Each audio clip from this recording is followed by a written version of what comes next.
So today, Formula One have announced the arrival of a new street circuit to the F1 calendar from 2025 in the form of the Madrid Grand Prix. And I, for one, am not happy at this news. The reason for that is one we all can see quite clearly, and it's all because they want to make substantial gains on their investment from a monetary standpoint. It's something that's been happening nearly on a year-on-year basis, with the likes of the Miami and Las Vegas Grand Prix joining the calendar in recent seasons, generating vast sums of revenue for both F1 as well as the local host city.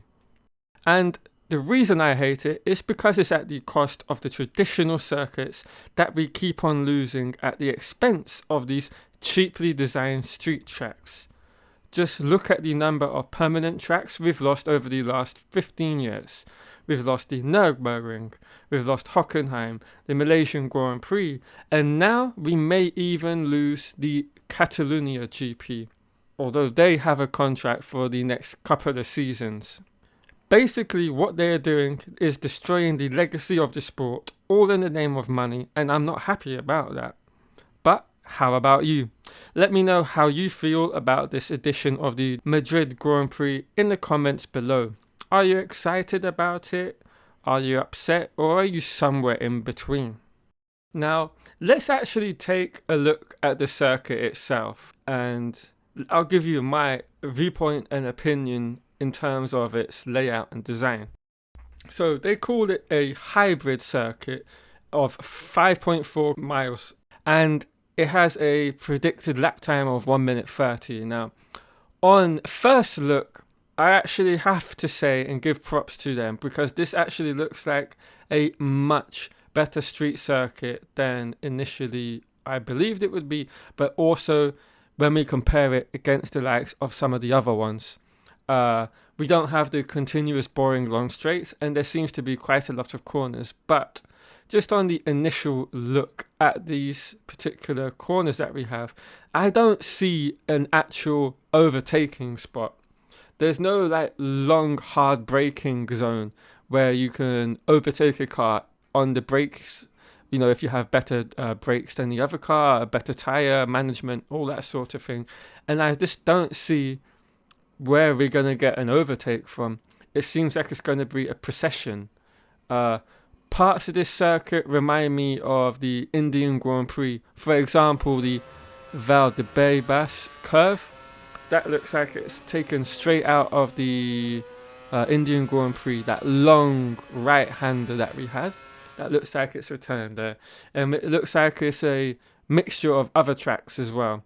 And I just don't see how this is going to be conducive for good racing. And that's the main issue I have outside of the monetary standpoint and losing the traditional tracks. It's just, how is this going to be good for the spectacle, the racing? I just don't see it. Now, I have to say, not all street circuits are a negative. They clearly aren't, because we all love the Monaco, Singapore, and most recently the Baku Grand Prix. And we would hate to lose those particular three tracks, with a particular emphasis placed on Monaco, which is seen by a lot of us as the somewhat crown jewel of the calendar. So there are some merits to them.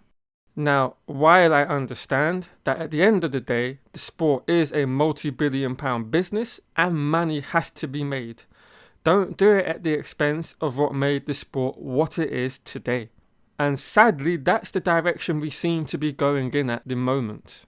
I could easily imagine a scenario where the F1 calendar, say by 2035, consists of mostly street circuits, and the sport we all love has become a glorified world tour of street circuits, and I will hate the day that happens.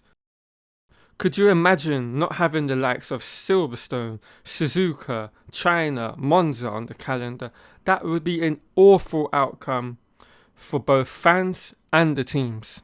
The whole point of Formula One being the pinnacle of motorsport is because you're supposed to push these cars to the maximum around corners that you can only find on specialist racetracks built for these cars and other race categories. 130R back in the day separated the men from the boys in the early 2000s, and Suzuka in general is one of the biggest tests of a car's aerodynamics, and we could be conceivably losing this very aspect in the not too distant future. And the only way we as fans of the sport and its teams and drivers can help change this current trajectory is to not turn up to these money grab events. Now, I know that isn't going to happen because I'm sure a large amount of spectators will attend these events, as they're going for the curiosity factor, as this is most likely the first time they will ever attend a race, as they've not had the opportunity to do so. And when it comes to corporations that acquire high-end sporting businesses, money is what talks most to them at the end of the day. If they see the steep decline in ticket sales being generated, they will have to take notice of that, and then perhaps we can see a change in this trajectory. To conclude, this current trend is one I believe we should all be concerned about. I hope in the years to come, this constant addition of street circuits dissipates. Right guys, that's the video. Hope you've all enjoyed it. If you have, leave a like and leave comments down below. And I'll catch you all in another Formula 1 video.